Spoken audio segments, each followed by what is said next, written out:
कहते हैं दिल्ली दिल भरों की है, दिल जलों की है। कहते तो ये भी हैं कि दिल्ली दिल फरेबों की भी है। और लकी यानी कि लक्ष्मण लाल अग्रवाल में ये सारे गुण मौजूद थे। लोग उसकी शक्ल को देखकर ही कह देते थे, अबे दिल्ली से हो क्या? लकी वैसे दिखने में स्मार्ट और अट्रैक्टिव था, पर जेब से खस्ता हालत होने की वजह से रहता बेहद सिंपल तरीके से था। शर्ट का रंग उड़ा हुआ और पैंट से पैबंद जुड़ा हुआ। कहने को तो उसकी उम्र के लड़के दिल्ली की सड़कों पर रात को मोटर बाइक दौड़ाते थे, लेकिन लकी उर्फ लक्ष्मण लाल अग्रवाल सिर्फ कमरे से कॉलेज में पढ़ाई और गर्लफ्रेंड डिम्पल के साथ थोड़ा वक्त बिताना, फिर कॉलेज से दुकान, दुकान से जब होम डिलीवरी आए तो वहां, और फिर घर चला जाता था। हाँ, कभी कभी जब वो किसी लड़के को खाली सड़क पर मोटर बाइक दंदनाते हुए देखता तो कहता, एक दिन अपना टाइम भी आएगा जब मैं चश्मा लगा कर बैठूंगा और पीछे डिम्पल को बैठाऊंगा। देखना, जब वो मेरी कमर में अपना हाथ कसेगी और मैं तेजी से मोटरसाइकिल को इंडिया गेट के आसपास दौड़ाऊंगा, तो सारे दिल्ली का दिल हम दोनों को देखकर चलेगा। दुकान में रखा हुआ बर्नॉल भी काम नहीं आएगा। लकी ने कहा और अपने हाथ में बर्नॉल की क्रीम को दबा दिया। जैसे ही उसने क्रीम को दबाया, उस क्रीम बाहर आ गई। अबे गधे, क्या कर रहा है? वो कोई स्पंज की गेंद है क्या जो उसे दबा रहा है? दुकान के मालिक ने उसे फटकारते हुए कहा और उसके सर पर एक चपत लगा दी। Sorry sir.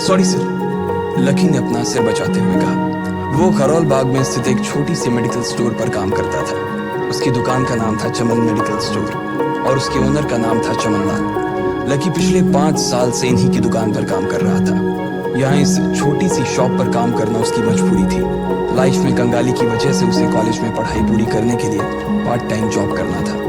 उसने कई अच्छी जगह अच्छी तनख्वाह की नौकरी ढूंढी, पर नहीं मिली और वो इस मेडिकल स्टोर पर ही अटक गया। गधे, अब इसके पैसे क्या तेरा बाप भरेगा? कटेगा। इसका पैसा भी तेरी तनख्वाह से कटेगा और एमआरपी से डबल रेट में कटेगा। चमन ने अपने दांतों को किचमिचाते हुए कहा। गुस्से की वजह से उसकी नाक फूल गई थी और लकी की सांसें। उसने घबराते हुए ओनर से पूछा, एमआरपी से डबल क्यों सर जी? ताकि अगली बार से ऐसी कोई हरकत करने से पहले तू डबल बार सोचे। चमन ने कहा और उसके हाथ से ट्यूब छीन ली। उसका जी तो चाह रहा था कि वो लकी की खोपड़ी पर एक और बार अपना हाथ साफ कर ले, लेकिन उससे पहले ही दुकान का फोन बजने लगा। फोन की घंटी बजते ही लकी को वहां से निकलने का मौका मिल गया और वो भागते हुए फोन उठाने के लिए चला गया। हेलो जी, करोल बाग के बेस्ट मेडिकल चमन मेडिकल स्टोर से बोल रहा हूँ, बताइए क्या काम था? ये लकी की पेटेंट लाइन थी। चाहे कहीं से भी फोन आए, लेकिन उसे फोन पर बस यही बोलना था। जैसे ही इधर लकी ने अपनी बात कही, उधर से जवाब आया, मैं ब्लूमिंग नाइट होटल के कमरा नंबर 303 से बात कर रहा हूँ। एक छोटा सा ऑर्डर है, नोट करो और जल्दी से होटल पर डिलीवर करवा दो। वो एक लड़के की आवाज थी। उसकी आवाज में काफी भारीपन और एक अजीब सी जल्दबाजी थी। जैसे ही लकी ने वो आवाज सुनी, पता नहीं क्यों उसे वो आवाज जानी पहचानी सी लगी। जी सर, बताइए आपका क्या ऑर्डर है? हाँ तो लिखो, हार्ट प्ले के 2 पैकेट और 1 पैकेट टिश्यू।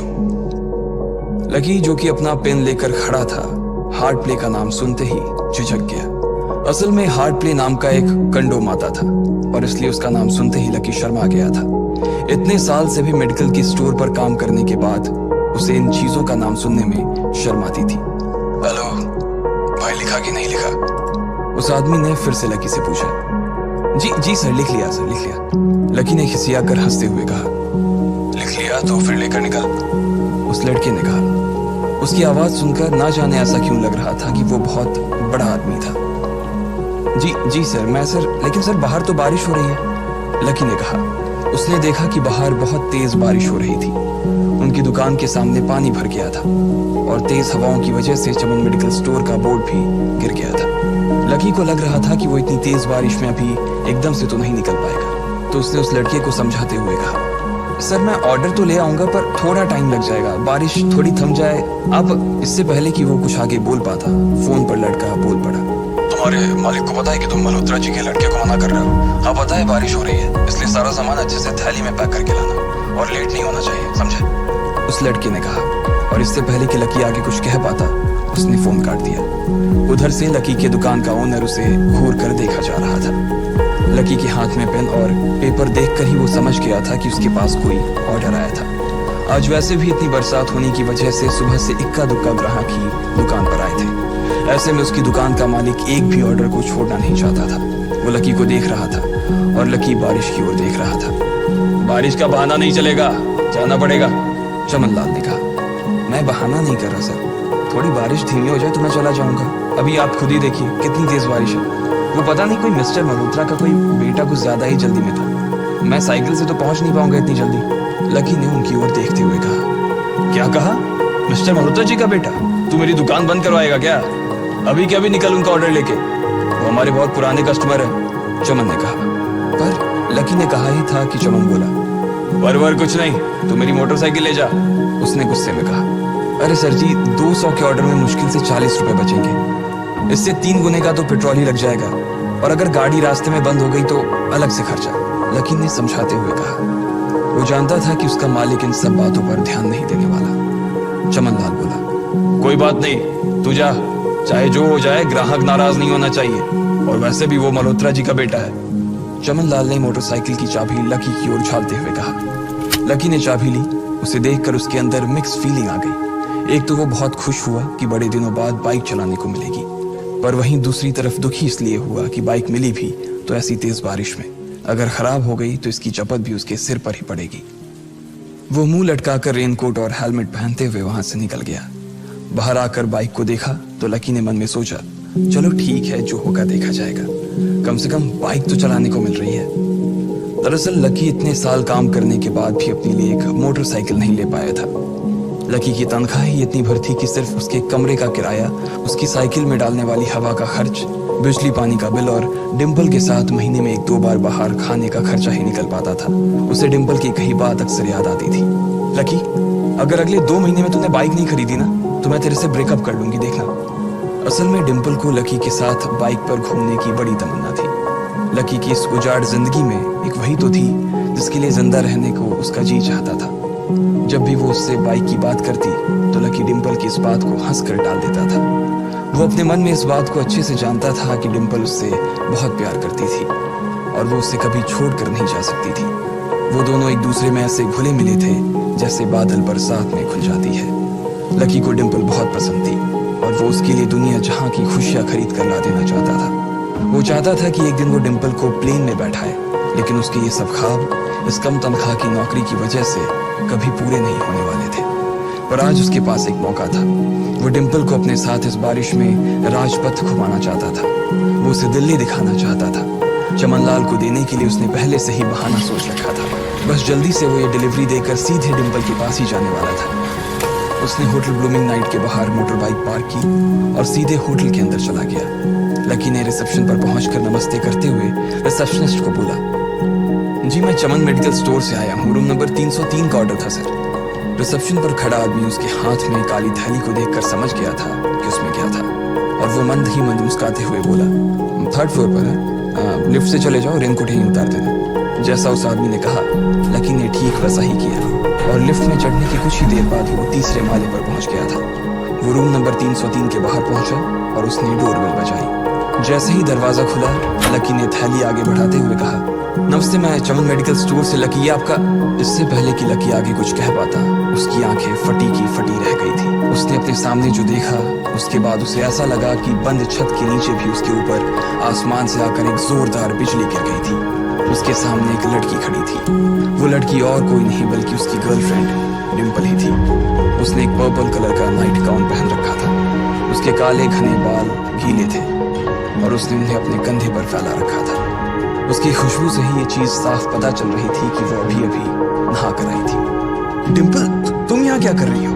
लकी को अपनी आंखों पर विश्वास ही नहीं हो रहा था। उसने 2 बार अपनी पलकें झपका कर देखा, लेकिन दोनों बार ही उसे अपने सामने डिम्पल ही नजर आई। तुम यहाँ क्या मेरा पीछा करते हुए आए हो लकी? डिम्पल ने उल्टा उसी के ऊपर पलटवार करते हुए कहा। लकी को देखकर उसके दिल की धड़कन भी तेज हो गई थी। उसे उम्मीद नहीं थी कि लकी यहाँ आ जाएगा। उसने ना तो सुबह से उसे फोन किया था और ना ही उसके मैसेज का कोई जवाब दिया था। वो अपने मन में सोचकर बैठी थी कि वो अगले दिन खुद ही उससे मिलकर बोल देगी कि उसकी तबीयत खराब थी। डिम्पल बेबी, क्या हो गया? किससे बात कर रही हो? अचानक से एक गबरू जवान सा लड़का दरवाजे के पास आकर खड़ा हो गया था। उसने बनियान पहन रखी थी। लकी उसे पहचान गया था। साले राहुल के बच्चे, तेरी हिम्मत कैसे हुई मेरी डिम्पल को हाथ लगाने की? लकी ने जैसे ही राहुल को देखा, उसके तन बदन में मानो आग सी लग गई थी। वो उसे इस वक्त इतना बुरा मारना चाहता था, इतना बुरा पीटना चाहता था, जिसकी कोई हद सीमा नहीं थी। लकी जिस कॉलेज में पढ़ता था, राहुल और डिम्पल भी उसी में पढ़ते थे, और वो कॉलेज राहुल के फादर का ही था। डिम्पल ने राहुल के पिता की एक कंपनी में जॉब पकड़ ली थी, और राहुल उस पर बहुत लाइन मारता था। लकी ने 1-2 बार डिम्पल को उससे दूर रहने के लिए भी कहा, लेकिन डिम्पल ने उसे ये कहकर टाल दिया था कि वो सिर्फ अच्छे दोस्त थे। आज भी इससे पहले कि वो आगे बढ़ता, डिम्पल उन दोनों के बीच आ गई। रुक जाओ, डिम्पल ने गुस्से में कहा, और लकी के सीने पर हाथ रखकर उसे रोक दिया। लकी लंबी सांसें ले रहा था, और कुछ ही सांसों के बाद उसका गुस्सा शांत हो गया। अब डिम्पल के पास भी छुपाने के लिए कुछ नहीं था, इसलिए उसने लकी से कहा, लकी, आज से तुम्हारा और मेरा ब्रेकअप। ब्रेकअप? लकी के पैरों के नीचे से जमीन खिसक गई थी। उसकी आंखें नम हो गईं। लकी को उसकी बातों पर विश्वास नहीं हो रहा था। उसने डिम्पल की ओर देखा और बोला, डिम्पल, हम पिछले 1 साल से एक दूसरे के साथ हैं, और तुम हो कि मुझसे ब्रेकअप करना चाहती हो? अरे मैं तो तुम्हारे लिए नई बाइक लेने वाला था। चल रहने दे, आज ही याद आई है तुझे बाइक की। अरे तेरे पास मुझे बाहर घुमाने के लिए, खिलाने पिलाने के लिए पैसे तो है नहीं, तू कहाँ से लेगा बाइक? और अगर ले भी लेगा तो उसमें पेट्रोल कहाँ से डलवाएगा? तेरी 8,000 रुपए महीने की नौकरी, उसमें होगा ये सब? लोग हंसते हैं मेरे ऊपर जब मैं सरोजनी में तेरे साथ घूमती हूँ। मैं ऐसी लाइफ नहीं जीना चाहती लकी। मैं तेरी तरह गरीब नहीं रहना चाहती। तूने मुझे फंसाया था, उल्लू बनाया था तूने मुझे, इसलिए मैंने राहुल से मैचअप कर लिया है। आज से यही मेरा बॉयफ्रेंड है, डिम्पल ने गुस्से में कहा। अच्छा, तो बेबी ये है तुम्हारा वो बेकार सा एक्स बॉयफ्रेंड? राहुल ने पूछा और डिम्पल के बगल में आकर खड़ा हो गया। फिर उसने लकी के हाथ से थैली उठाई और उसमें से हार्ड प्ले का पैकेट निकालकर उसे चिढ़ाने के लिए उसे हवा में लहराने लगा। बाप रे, इससे बदकिस्मत इंसान ने सुनी हमें और कौन होगा? राहुल ने उसकी टांग खींचते हुए कहा। लकी के पास उसकी बात का कोई जवाब नहीं था। उसने गुस्से से डिम्पल की ओर देखा और अपनी हाथों की मुट्ठी भींच ली। फिर वो वहां से निकल गया। अबे पैसे तो ले जा, सब कुछ फ्री में देता जाएगा क्या? राहुल ने जोर से ठहाके लगाते हुए कहा, लेकिन लकी बिना उसकी बात सुनते ही निकल गया। उसके दिमाग में डिम्पल के कहे शब्द गूंज रहे थे। उसने कभी सपने में नहीं सोचा था कि डिम्पल उसके साथ कुछ ऐसा भी कर सकती थी। जिस इंसान के लिए वो इतना कुछ करना चाह रहा था, उसे उसकी कोई कदर ही नहीं थी। लकी इतना हताश हो गया था कि बुरी तरह से रोने लगा। इस बार वो लिफ्ट से नहीं बल्कि सीढ़ियों से नीचे उतरा, और एक सीढ़ी उतरने के साथ उसके आंसू आंखों से छलकते जा रहे थे। जब उसकी आवाज सुनकर कुछ लोग अपने कमरे से बाहर आए तो लकी ने तुरंत अपने आंसू पोंछे और तेजी से वहां से भाग गया। उसे जिंदगी में पहली बार प्यार हुआ था, और पैसों की कमी की वजह से न सिर्फ उसका प्यार बल्कि उसकी पूरी जिंदगी बर्बाद हो गई थी। लकी जैसे ही बाहर आया तो उसने देखा कि बाहर अंधेरा हो गया था। आसमान में तेज बिजली कड़की और बारिश जो थमी थी एकाएक फिर से झमाझम बरसने लगी। ये देख लकी के थमे हुए आंसू एक बार फिर से छलक गए। उसका दिल बुरी तरह से टूट चुका था, लेकिन उसे इस बात की खुशी भी हो रही थी। आखिर आज उसे डिम्पल का असली चेहरा नजर आ गया था। वो तो उसके साथ घर बसाने की सोच रहा था, लेकिन अच्छा हुआ कि उसने पहले ही उसका घर बर्बाद होने से बचा लिया। लकी को दुख तो बहुत हो रहा था, पर उसे ये भी लग रहा था कि उसे आगे चलकर यही दुख उसे खुशी देने वाला था। लेकिन एक चीज थी जो लकी को परेशान कर रही थी, वो थी उसकी माली हालत। उसकी जेब इतनी तंग थी कि उसे फटी हुई जेब की पैंट पहनकर घूमना पड़ता था। कभी कभी तो लकी सिर्फ रोटी खाकर दिन काट लेता था। वो कब से कोशिश कर रहा था कि कोई अच्छा काम पकड़ सके, लेकिन उसे कोई काम देने को राजी नहीं था।